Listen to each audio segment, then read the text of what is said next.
Visa education YouTube চ্যানেলে তোমাদের প্রত্যেককে স্বাগত।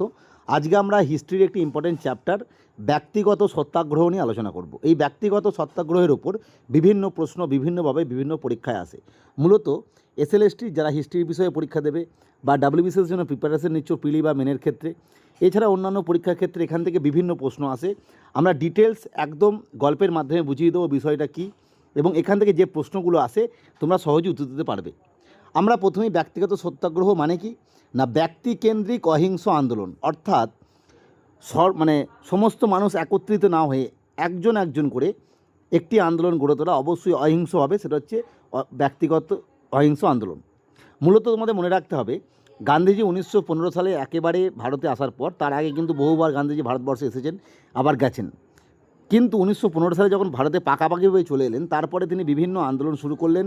চম্পারণ সত্যাগ্রহ, খেদা সত্যাগ্রহ, আহমেদাবাদ মিল স্ট্রাইক, রাওলাট যে আইন, অল ইন্ডিয়া স্ট্রাইক, এরপরে আসছে অসহযোগ আন্দোলন, আইন অমান্য আন্দোলন। তারপরে গান্ধীজি দেখলেন এভাবে কিন্তু হবে না, আমাদের ব্যক্তিগত সত্যাগ্রহের দিকে যেতে হবে। ব্যক্তিগত সত্যাগ্রহ কী না, ব্যক্তিকেন্দ্রিক অহিংস আন্দোলন। এখানে স্লোগানটা কী দেওয়া হতো, যুদ্ধে মানুষ নয় শান্তি চাই, এই স্লোগানটা মনে রাখবে। অবশ্যই এটা মানে কি, যুদ্ধ বিরোধী, অর্থাৎ যুদ্ধ নয়, তার বদলে শান্তি চাই এবং অহিংসার বার্তা দিতেন। কারা দিতেন, কখন দিতেন স্লোগানটা, সেটা ধীরে ধীরে আমরা আলোচনা করব। এটা শুরু হলো কবে না, শুরু হলো, মনে রাখতে হবে ডেটটা খুব ইম্পর্টেন্ট, 17 অক্টোবর 1940 সালে মহারাষ্ট্রের ওয়ার্ধা জেলার পাওনার গ্রামে, এটা দন্তন্য হবে, পাওনার গ্রামে। এই মহারাষ্ট্রের যে পাওনার গ্রাম, সেই পাওনার গ্রামে এটা শুরু হলো। এবং এই সময় যিনি সেই সময়কার ভাইসরয় ছিলেন, তিনি হচ্ছেন লর্ড লিনলিথগো। প্রশ্ন আসে কবে শুরু হয়, 17 অক্টোবর 1940। কোথায় শুরু হলো, মহারাষ্ট্রের ওয়ার্ধা জেলার পাওনার গ্রামে। সেই সময় ভাইসরয় কে ছিলেন, লর্ড লিনলিথগো। সেই সময় আইএনসির সভাপতি কে ছিলেন, আবুল কালাম আজাদ, এবং প্রবর্তন কে করলেন, অবশ্যই মহাত্মা গান্ধী। এবং আইএনসির যে ওয়ার্কিং কমিটি, যারা সমর্থন করা হয়েছিল। এবং এটা কবে শুরু হলো আমরা দেখলাম, 17 অক্টোবর 1940। তার মানে তোমরা বুঝতেই পারছো 1940 সালে অগাস্ট মাসে যে অগাস্ট অফার নিয়ে আসা হলো, যেখানে ডোমিনিয়ন স্ট্যাটাস না দেওয়ার জন্য কংগ্রেস বা মুসলিম লীগ কেউই কিন্তু এটাকে সমর্থন করলো না, আগস্ট অফারকে। ঠিক তারপরেই শুরু হলো এই ব্যক্তিগত সত্যাগ্রহ, এটা মনে রাখবে। নেক্সট আমরা দেখব পরবর্তী প্রশ্ন, কারণ কি, কেন শুরু করা হলো। আমি বলছিলাম গান্ধীজি বিভিন্ন সত্যাগ্রহ শুরু করেছিলেন। এর মূল যে উদ্দেশ্য, মানে কারণটা ছিল, সেটা হচ্ছে দ্বিতীয় বিশ্বযুদ্ধ যখন শুরু হচ্ছে, সেই সময় ব্রিটিশ সরকার কী করেছে, ভারত থেকে যুদ্ধের দেশ হিসেবে ঘোষণা করে দিল। কিন্তু এই ঘোষণা করার সময় ভারতবর্ষের যে নেতা, আইএনসি বা অন্যান্য কোনো দল, তাদের সঙ্গে কোনরূপ আলোচনা না করে, অর্থাৎ এর প্রতিবাদে আন্দোলন শুরু করলো। কংগ্রেস মন্ত্রিসভা থেকে পদত্যাগ করে অক্টোবর মাসে, এটা আমি আলোচনা করেছিলাম অন্য একটা ভিডিওতে, যখন দ্বিতীয় বিশ্বযুদ্ধের সময় ব্রিটিশ সরকার ভারতকে যুদ্ধরত দেশ ঘোষণা করে দিল, কাউকে না পারমিশন নিয়ে, আলোচনা না করে। 1937 সালে নির্বাচন যেটা হয়েছিল, সেই অনুযায়ী আমি আলোচনা করেছিলাম যে 11টি প্রভিন্সে যে ভোট হয়েছিল, মানে ইলেকশন হয়েছিল, সেখানে টোটাল 8টি প্রভিন্সে কিন্তু কংগ্রেস মন্ত্রিসভা তৈরি করেছিল 5+3 এই রেশিওতে। 5+3 মানে 5টাতে কংগ্রেস একদম এককভাবে, 3টেতে যুগ্মভাবে, মানে অ্যালায়েন্স তৈরি করে, জোট বেঁধে। সেই প্রভিন্সগুলো থেকে কিন্তু কংগ্রেস মন্ত্রীরা পদত্যাগ করতে থাকলো অক্টোবর মাস পর্যন্ত। ঠিক তারপরেই 1939 সালে 22শে ডিসেম্বর, মানে পরের মাসে, এই দিনটাকে মুসলিম লীগ মুক্তি দিবস হিসেবে পালন করলো। এইগুলো মনে রাখবে, এগুলো থেকে প্রশ্ন আসে। যেহেতু কংগ্রেস মন্ত্রিসভা ত্যাগ করলো, তখন সেটাকে মুসলিম লীগ বললো এই দিনটাকে 22শে ডিসেম্বর 1939 যে মুক্তি দিবস। এবং এছাড়া বাক স্বাধীনতা এবং সংবাদপত্রের উপর নিষেধাজ্ঞা জারি করা হচ্ছিল বারবার 1940 সালে। তাহলে আমরা দেখলাম কারণগুলো কী কী।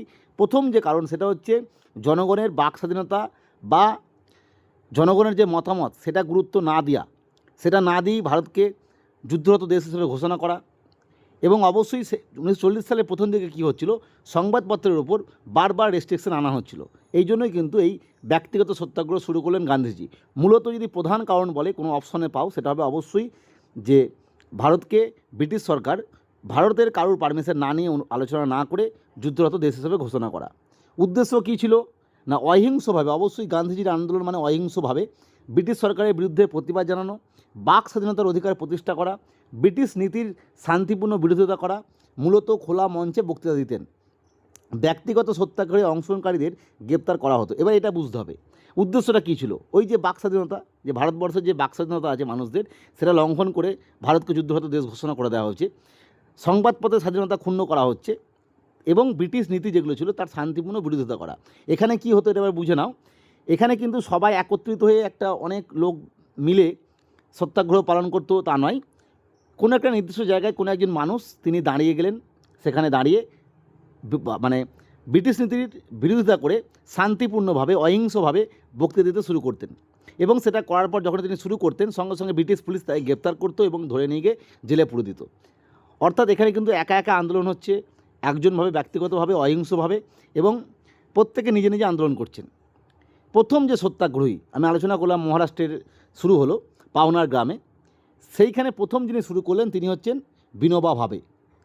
সেকেন্ড যাকে ঠিক করা হয়েছিল তিনি হচ্ছেন জওহরলাল নেহরু, এবং তৃতীয় যিনি ছিলেন তিনি হচ্ছেন ব্রহ্মদত্ত। তিনটে নামই আসে, প্রথম দ্বিতীয় তৃতীয়কে, চতুর্থ পঞ্চম আর মনে রাখার দরকার নেই।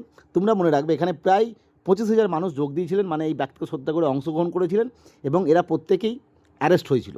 এবার কারোর মনে হতে পারে যে 1940 সালে শুরু হলো যে আন্দোলনটা, 41 সালে গিয়ে প্রায় শেষ হয়ে যাচ্ছে আগস্ট মাসের দিকে, এক বছরের মধ্যে কী করে 25,000 লোক একা একা সত্যাগ্রহ করছে। ব্যাপারটা তা নয়, ব্যাপারটা হচ্ছে এক একটা গ্রামে, এক একটা জায়গায়, এক একটা শহরের এক একটা প্রান্তে এক একজন মানুষ এক এক রকমভাবে বক্তৃতা দিচ্ছে, ফলে সংখ্যাটা কিন্তু 25,000-এর বেশি ছিল। এটা এভাবে বুঝবে। অর্থাৎ এক জায়গায় প্রচুর লোক জড়ো হয়ে এরকম আন্দোলন করছে তা নয়, বিভিন্ন মানুষ বিভিন্ন জায়গায় নিজের মতো করে প্রতিবাদ করছেন, এবং তিনি ব্রিটিশ বিরোধী বক্তৃতা দিচ্ছেন, অবশ্যই অহিংসভাবে, বাক স্বাধীনতার পক্ষে। তখন তাকে গ্রেপ্তার করা হচ্ছে। সমাপ্তি কবে হলো? এর সমাপ্তি হলো 1941 সালে। এই আন্দোলনটা শেষ হয়ে যায়, এবং এর পরেই কিন্তু শুরু হলো 1942 সালে ভারত ছাড়ো আন্দোলন আগস্ট মাসে। এবং এখান থেকে প্রশ্ন আসে, এই আন্দোলনের ঐতিহাসিক গুরুত্ব কী? না, এই আন্দোলনের ঐতিহাসিক গুরুত্ব হলো এটাই, এই আন্দোলনের পরবর্তী পটভূমি হিসাবে তৈরি হলো যে কুইট ইন্ডিয়া মুভমেন্ট বা ভারত ছাড়ো আন্দোলন।